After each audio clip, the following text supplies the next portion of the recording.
pukul 17 waktu Indonesia Barat. Soal perjuangan ke pusat, apapun yang diminta oleh pemerintah Aceh, Delon sebagai wakil Aceh siap memperjuangkan. Saatnya kita dengarkan dan kita saksikan Lintas 17, informasi aktual dari seluruh penjuru Aceh. Kejaksaan Tinggi Aceh menuntut 40 orang bandar narkoba dengan ancaman hukuman mati. Kabupaten Aceh Singkil Provinsi Aceh dengan menyediakan anggaran sebesar 25 miliar rupiah. Inilah Lintas 17 bersama Korwil 17 Banda Aceh.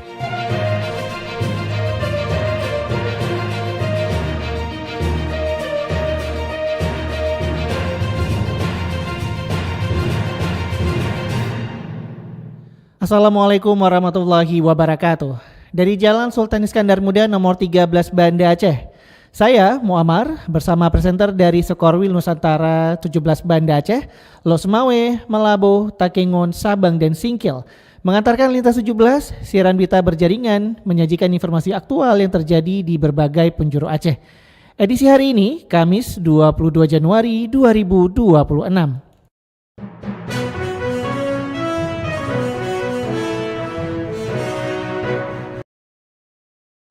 Berita utama yang dapat Anda simak sore ini diantaranya, Dinas Pendidikan Aceh memastikan rehabilitasi perlengkapan sekolah terdampak bencana. Sementara itu, BMKG masih mendeteksi peningkatan titik panas di sejumlah wilayah di Aceh.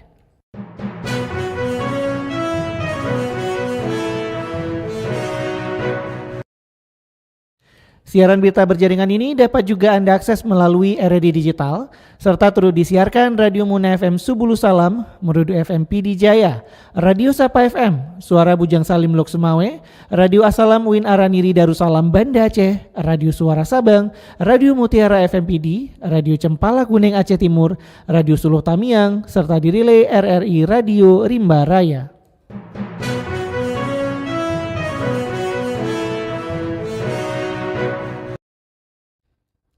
Baiklah saudara, berita pertama kami mulai dari Kutaraja, Banda Aceh.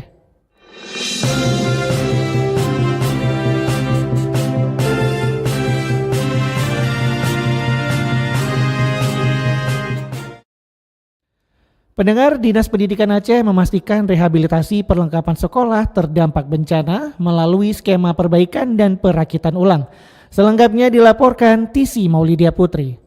Pelaksana Teknis PLT Kepala Dinas Pendidikan Aceh, Murtala Mudin mendorong sekolah terdampak banjir segera merampungkan rehabilitasi mobiler sekolah, yakni perlengkapan seperti meja, kursi, lemari, papan tulis, rak buku, dan sebagainya yang berfungsi mendukung proses belajar mengajar. Adapun rehabilitasi melalui skema perbaikan dan perakitan ulang dengan memperhatikan efisiensi material plywood yang tetap terkendali dengan ketentuan teknis bantuan operasional Satuan Pendidikan BOSP. Kegiatan ini sudah dilakukan di berbagai sekolah seperti Sekolah Menengah Atas SMA Negeri 3 Manyak Pait, Kabupaten Aceh Tamiang. Tidak menggunakan triplek tapi menggunakan bahan papan yang tersedia di sekitar sini.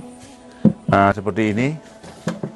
Tapi nilai biayanya itu sama saja dengan nilai yang kita gunakan triplek yang di Tamiang. Murtala Mudin menegaskan pendidikan adalah prioritas sehingga anak-anak dapat segera kembali belajar dalam kondisi aman dan layak. Pemulihan pendidikan akan terus dikawal lintas sektor agar penggunaan anggaran tepat sasaran dan akuntabel. Lebih lanjut disampaikan tidak hanya fokus pada fisik sekolah, tapi juga melaporkan perkembangan pendataan kerusakan secara menyeluruh, percepatan penyusunan dokumen teknis rehab rekon, serta koordinasi lintas sektor dengan kementerian dan lembaga terkait untuk memastikan dukungan anggaran dan teknis berjalan optimal. Dari Banda Aceh, Tisi Maulidia Putri melaporkan. Ya pendengar, BMKG masih mendeteksi peningkatan titik panas di sejumlah wilayah di Aceh. Aceh Barat paling banyak terpantau sebab wilayah tersebut saat ini sedang dilanda kebakaran hutan dan lahan. Puluhan titik panas masih muncul di Aceh Barat. Selengkapnya dilaporkan Munzir Permana. Badan Meteorologi, Klimatologi, dan Geofisika BMKG Aceh mendeteksi sebanyak 32 titik panas atau hotspot yang tersebar di sejumlah wilayah di Provinsi Aceh hari ini. Menurut hasil pemantauan satelit BMKG sejak kemarin, Kabupaten Aceh Barat paling banyak terdeteksi titik api. Perakirawan BMKG Stasiun Meteorologi Kelas 1 Sultan Iskandar Muda Banda Aceh, Dedi Ardana kepada RRI hari ini mengatakan, Wilayah Kabupaten Aceh Barat, khususnya Kecamatan Johan Pahlawan, menjadi daerah dengan jumlah titik panas terbanyak. Selain Aceh Barat, titik panas juga terpantau di sejumlah daerah lainnya, antara lain di Kabupaten Aceh Selatan, Aceh Singkil, Aceh Tengah, Kota Subulu Salam, serta Kabupaten Nagan Raya. Untuk wilayah pesisir barat dan selatan, memang khususnya untuk yang terjadi di wilayah Aceh Barat, kemudian Aceh Selatan, Aceh Singkil dan sekitarnya ini memang masih cukup banyak ya yang terjadi di sana. Namun kejadian titik panas ini kan berawal dari adanya peningkatan suhu di permukaan tanah yang bisa disebabkan oleh aktivitas manusia atau kondisi alam dan berpotensi berkembang menjadi kebakaran, dan jika tidak ditangani ini akan membahayakan. Untuk diketahui, wilayah Kabupaten Aceh Barat dalam sepekan terakhir dilanda kebakaran hutan dan lahan. Karhutla terparah terjadi di 2 desa di Kecamatan Johan Pahlawan dengan luas kebakaran mencapai 10 hektar. Karhutla di Aceh Barat melanda area lahan gambut dengan rincian 7 hektar lahan terbakar di Desa Suak Raya dan 3 hektar kebakaran terjadi di Desa Lapang. Pusdal Op BPBD Aceh Barat menyebut, upaya pemadaman api hingga kini terus dilakukan oleh petugas gabungan. Sejak Rabu kemarin, petugas telah berhasil memadamkan kebakaran seluas 1 hektar lahan di Desa Lapang, sementara sisanya masih dalam penanganan. Dari Banda Aceh, reporter Munzir Budiana melaporkan. Dari Kutaraja Banda Aceh, lintas 17 menuju Samudra Pase, Aceh Utara.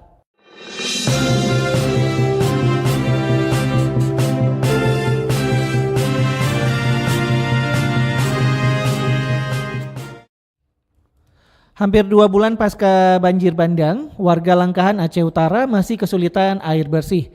PMI turun langsung membersihkan sumur dan memproduksi air bersih untuk kebutuhan warga terdampak. Berikut informasi selengkapnya dari Aldo Numero. Hampir 2 bulan pasca bencana banjir bandang, warga Kecamatan Langkahan Aceh Utara masih kesulitan mengakses air bersih akibat sumur tercemar lumpur. Kondisi ini memaksa masyarakat bergantung pada pasokan air darurat untuk memenuhi kebutuhan sehari-hari. Palang Merah Indonesia Aceh Utara mempercepat pembersihan sumur warga dan mendirikan Kemwes untuk memulihkan akses air bersih. Ya, untuk air bersih, biarpun kita sudah mengerahkan 2 mobil tangki, tapi cakupan yang sangat luas, jadi kita mulai mempercepat pembersihan sumur untuk masyarakat tidak bergantung lagi dengan mobil tangki yang kita kirim ke setiap desa. Kita bukan hanya di Kecamatan Langkahan, tapi di beberapa kecamatan yang kita kirim mobil tangki, tapi saat ini kita ada fokus di Langkahan dengan mendirikan Kemwes.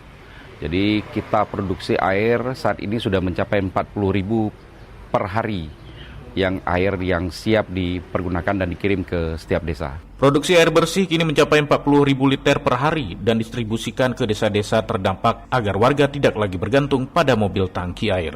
Dari Aceh Utara, Aldo Numero melaporkan. Pemkab Aceh Utara menggelar rapat finalisasi rencana rehabilitasi dan rekonstruksi pasca bencana banjir sebagai upaya percepatan pemulihan serta penentuan status penanganan bencana. Berikut dilaporkan Muhammad Sofyan. Pemerintah Kabupaten Aceh Utara menggelar rapat finalisasi rencana rehabilitasi dan rekonstruksi pasca bencana banjir R3P pada Rabu 21 Januari 2026 bertempat di Pendopo Bupati Aceh Utara. Juru bicara Pemkab Aceh Utara Muntasir Ramli menyampaikan bahwa rapat tersebut dihadiri unsur Forkopimda, PLT Sekda Aceh Utara, perwakilan BNPB, para asisten, kepala OPD, para camat, serta unsur terkait lainnya. Menurut Muntasir, rapat dipimpin Sekretaris Daerah Aceh Utara Jamaluddin dengan agenda utama percepatan penyelesaian dokumen R3P serta penentuan status penanganan bencana, mengingat masa tanggap darurat beserta perpanjangannya akan berakhir pada 24 Januari 2026. Ia menjelaskan dokumen R3P yang telah difinalisasi akan disampaikan terlebih dahulu ke Bapeda Aceh Utara. Selanjutnya diteruskan ke pemerintah Provinsi Aceh dan pemerintah pusat sebagai dasar penanganan dan pemulihan pasca bencana. Rapat Forkopimda tersebut dilaksanakan untuk membahas percepatan penyelesaian dokumen rencana rehabilitasi dan rekonstruksi pasca bencana. Kemudian menentukan status penanganan bencana mengingat masa tanggap darurat, masa perpanjangan berakhir pada 24 Januari 2026. Kemudian pada hari ini diminta kepada peserta memang yang hadir pada saat itu untuk menyampaikan hasil pelaksanaan yang dilakukan guna tujuannya adalah sebagai bentuk evaluasi lanjutan. Pemkab Aceh Utara berharap proses finalisasi dokumen tersebut, kata Muntasir, dapat segera rampung agar pemulihan pasca bencana bisa dipercepat. Mengingat hingga saat ini masih terdapat warga terdampak yang tinggal di tenda pengungsian. Muntasir juga menyampaikan kesimpulan rapat Forkopimda tersebut, diantaranya kondisi di lapangan telah menunjukkan pemulihan yang signifikan. Oleh karena itu, status penanganan bencana ditetapkan beralih ke masa transisi selama 3 bulan, terhitung mulai 25 Januari 2026. Kedepan, Pemkab Aceh Utara menargetkan agar Badan Penanggulangan Bencana Daerah BPBD bersama tim lintas unsur lainnya melanjutkan verifikasi dan pemutakhiran data rumah terdampak. Selain itu, seluruh OPD diminta mengoptimalkan kembali layanan publik pada masa transisi seperti sektor kesehatan, pendidikan, dan tempat ibadah. Muhammad Sofyan melaporkan. Dari Samudra Pasai Aceh Utara, kita menuju Melabu.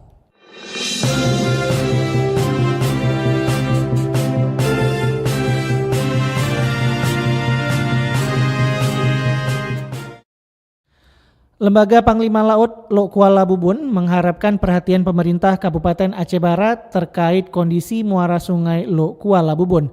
Selanjutnya dilaporkan Tama Maulizar. Lembaga Panglima Laut Lok Kuala Bubun mengharapkan perhatian pemerintah Kabupaten Aceh Barat terkait kondisi muara sungai Lok Kuala Bubun.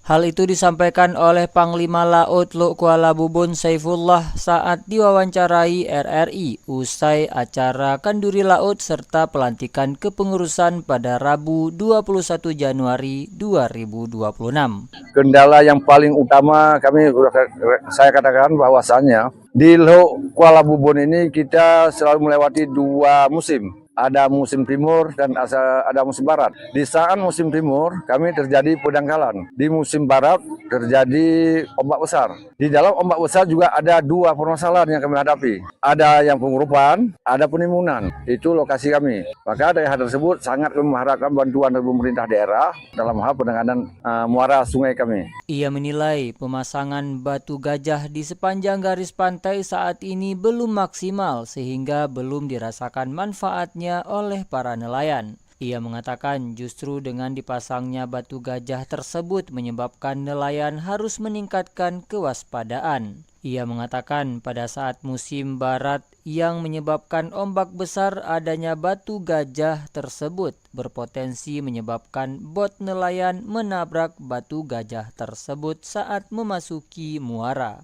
Oleh karena itu, ia mengharapkan pemerintah untuk melakukan perbaikan muara sungai seperti pengerukan dan pemasangan batu gajah yang dapat meningkatkan keselamatan nelayan di muara sungai. Saifullah juga mengatakan bahwa saat ini jumlah kapal nelayan di Lok Kuala Bubun semakin bertambah, sehingga membutuhkan penambahan tambatan kapal atau dermaga sehingga seluruh kapal nelayan dapat bersandar. Reporter RRI Melabuh Tama Maulizar melaporkan. Satuan Kerja Pelaksanaan Jalan Nasional Wilayah 2 Provinsi Aceh melaporkan perkembangan penanganan dampak bencana alam di Jembatan Kurung Butong, Kabupaten Nagan Raya kepada Menteri Pekerjaan Umum. Selanjutnya dilaporkan Irham Syah. Satuan Kerja Pelaksana Jalan Nasional Wilayah 2 Provinsi Aceh melaporkan perkembangan penanganan dampak bencana alam di Jembatan Kurung Betung Kabupaten Nagan Raya pada Menteri Pekerjaan Umum beserta rombongan Rabu pagi. Laporan tersebut disampaikan langsung oleh Kepala Satker Pelaksana Jalan Nasional Wilayah 2 Provinsi Aceh, Akbar Hikmi, didampingi perwakilan penyedia jasa dari PT Adikarya Ferry Engine saat peninjauan di lokasi jembatan Krung Betung, Desa Betung Ate, Bangkalang. Akbar menjelaskan bencana alam yang terjadi pada Desember 2025 menyebabkan terputusnya badan jalan dan oprit jembatan sepanjang kurang lebih 350 meter. Kondisi tersebut mengakibatkan terhentinya akses jalan nasional yang menghubungkan Kabupaten Aceh Tengah dengan Kabupaten Nagan Raya, sehingga berdampak pada mobilitas masyarakat dan aktivitas perekonomian. Sebagai langkah tangkapan darurat, Satker Pelaksana Jalan Nasional Wilayah 2 Aceh telah melakukan pemasangan jembatan Baile serta penimbunan sementara ke arah oprit jembatan existing. Upaya tersebut membuat akses lalu lintas di kawasan itu kembali fungsional dan dapat dilalui kendaraan. Sebagai tindak lanjut, rencana penanganan permanen yang akan kami laksanakan berupa melakukan penimbunan kembali pada jalan atau dengan oprit jembatan yang terputus panjang 350 meter dengan finishingnya dengan aspal. Kemudian itu juga ditargetkan selesai pada bulan September 2026 ini, Pak. Serta juga ada penanganan daerah aliran sungai yang kita lakukan dengan melakukan normalisasi sungai. Juga kita lakukan pembuatan tanggul penanganan daerah aliran sungai yang panjangnya sekitar 750 meter kiri dan kanan. Yang ditargetkan juga akan selesai pada bulan September 2026 ini. Dengan dilaksanakannya penanganan darurat serta rencana penanganan permanen tersebut, diharapkan konektivitas jalan nasional yang menghubungkan wilayah Aceh Tengah dan Nagan Raya dapat kembali optimal, sekaligus memberikan rasa aman dan nyaman bagi masyarakat pengguna jalan. Di akhir laporannya, Akbar menyampaikan apresiasi dan terima kasih atas perhatian serta arahan Menteri Pekerjaan Umum dalam penanganan infrastruktur jalan nasional di Provinsi Aceh. Reporter RRI Melabuh Irham Syah melaporkan. Dari Melabuh, lintas 17 bergerak menuju dataran tinggi Tanoh Gayo.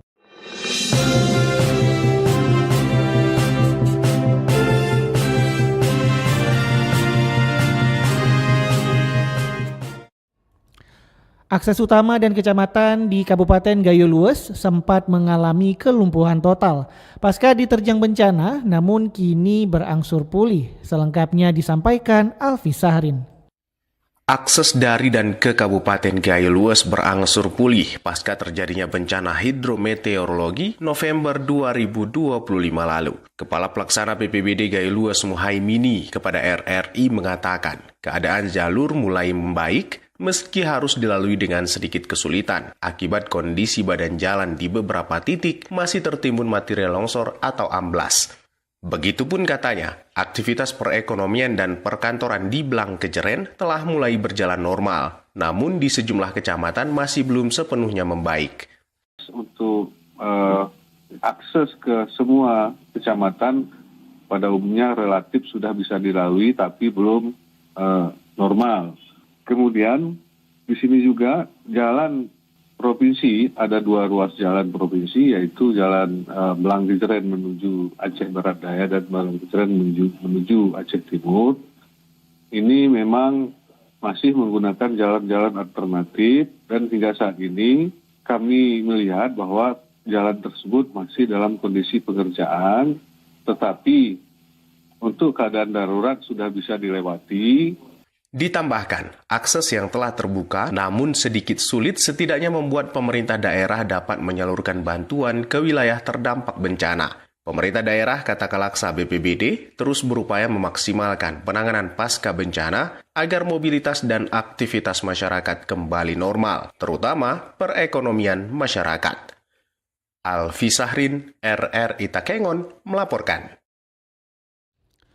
Bupati Gayo Lues melepas umroh pemenang Lomba Musabakah Tilawatil Quran atau MTQ ke-37 tingkat Provinsi Aceh tahun 2025 asal kabupaten tersebut. Selengkapnya dilaporkan Bambang Syahputra. Bupati Gayelues Suhaidi melepas umroh pemenang Lomba Musabaqah Tilawatil Quran MTQ ke-37 tingkat Provinsi Aceh tahun 2025 asal Gayelues di pendopo Bupati setempat. Bupati menyampaikan ucapan selamat dan rasa bangga kepada Nurul Atika atas prestasi juara 2 MTQ cabang 30 juz putri yang digelar di PD Jaya pada tahun 2025 lalu. Bupati berharap prestasi yang membanggakan Kabupaten Gayelues ini dapat menjadi motivasi untuk semua peserta lainnya. Saya ingin menyampaikan pertama sekali ucapan selamat kepada anak kami Nurul Atika atas prestasi yang membanggakan untuk masyarakat Gayelues dan pemerintah Kabupaten Gayelues tentunya. Mudah-mudahan keberhasilan ini menjadi motivasi baik untuk Nurul Atika, semua peserta kemarin Ustaz, dan seluruh anak-anak kita, seluruh Kabupaten Gayelues. Ya, mudah-mudahan ke depan prestasi tahun kemarin Ustaz, itu nanti di 2027 nantinya insya Allah kita bisa lebih siap. Jadi bukan hanya satu Nurul Atika, tetapi banyak yang lain Nurul Atika yang lain yang berprestasi nantinya di tingkat provinsi. Insya Allah akan dilaksanakan di Abia ya. Abia. Selain itu, Bupati Gayelues Suhaidi menitipkan doa agar Gayelues segera pulih dari bencana hidrometeorologi. Dia yakin doa dari Atika akan segera diijabah oleh Allah Subhanahu wa Ta'ala. Bambang Syahputra, RRI Takengon, melaporkan.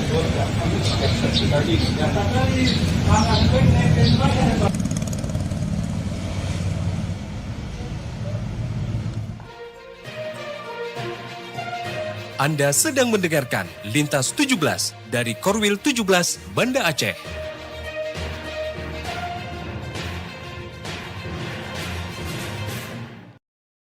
Anda telah menyimak berita-berita dari Kutaraja, Banda Aceh, Lok Semawe, Melabuh, dan Takengon. Kami ajak Anda menuju 0 km Indonesia Pulau W.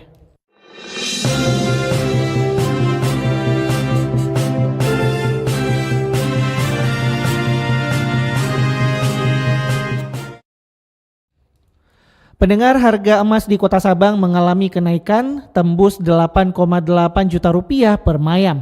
Dari pantauan di pusat penjualan emas, aktivitas transaksi tercatat relatif seimbang. Selengkapnya dilaporkan Diah Novritaria. Harga emas di Kota Sabang mengalami kenaikan dalam satu hari perdagangan dari pagi hingga sore. Kenaikan tersebut turut mempengaruhi aktivitas jual beli emas di tingkat pedagang. Pedagang emas di Jalan Perdagangan Kota Sabang Fitri menjelaskan harga emas pada pagi hari berada di angka Rp8.750.000 per mayam. Menjelang sore, harga kembali naik menjadi Rp8.800.000 per mayam. Ada 8,5, 86, itu naik dari pagi 8.750. Sore ini udah kita 800 per hari ini sih. Lumayan, ada yang jual, ada yang beli juga. Jualan ada 20 main ke atas, pembelian juga ada 20 main. Banyak penjualan dan karena orang takut naik lagi, jadi banyak yang beli. Fitri menambahkan transaksi emas khusus hari ini berlangsung seimbang antara penjualan dan pembelian. Total transaksi yang terjadi mencapai sekitar 20 hingga 30 mayam. Sementara itu, warga Kota Sabang Aulia menilai harga emas saat ini memang tergolong tinggi. Meski demikian, emas tetap dipandang sebagai pilihan investasi jangka panjang. Harga emas ini hari ini cukup tinggi di harga 8.800.000. Namun untuk masyarakat Sabang yang ingin melakukan tabungan jangka panjang ataupun investasi, tetap emas ini menjadi pilihan yang sangat menguntungkan. Memang kita kalau kita hitung secara ekonominya, emas ini tidak kita bilang untung rugi, tapi adalah menjaga nilai mata uang kita.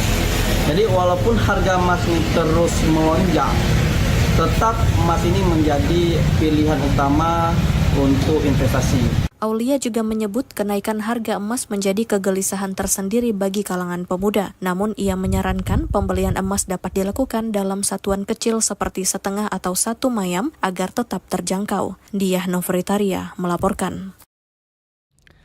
Dari 0 km Indonesia Sabang, Lintas 17 bergerak menuju kawasan Bumi Syekh Abdul Rauf, Asingkili.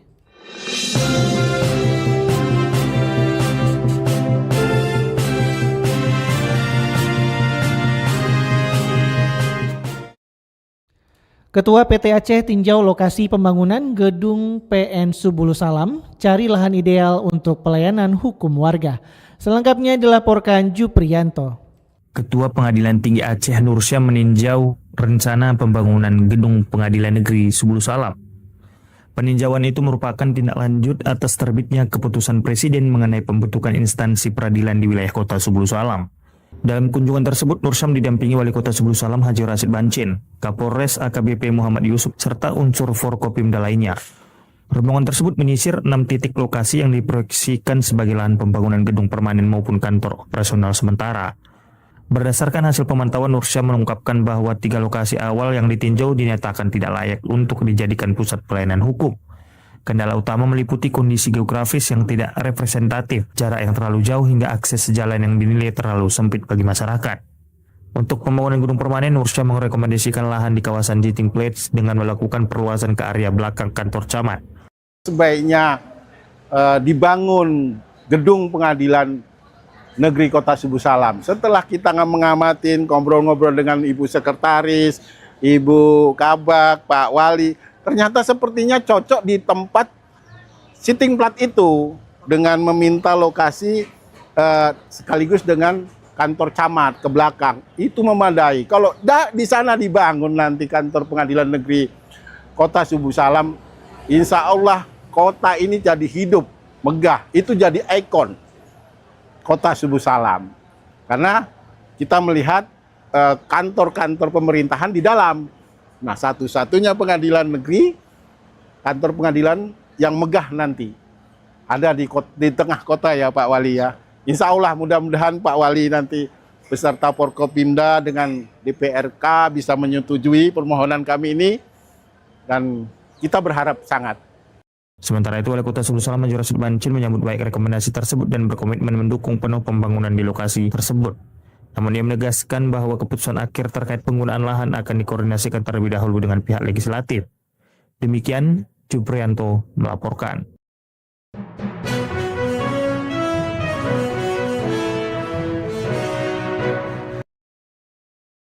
Dengan berakhirnya laporan tadi, berakhir sudah Lintas 17 sore ini. Berita utama dari RRI sewilayah batas Selasar Korwil 17 Banda Aceh.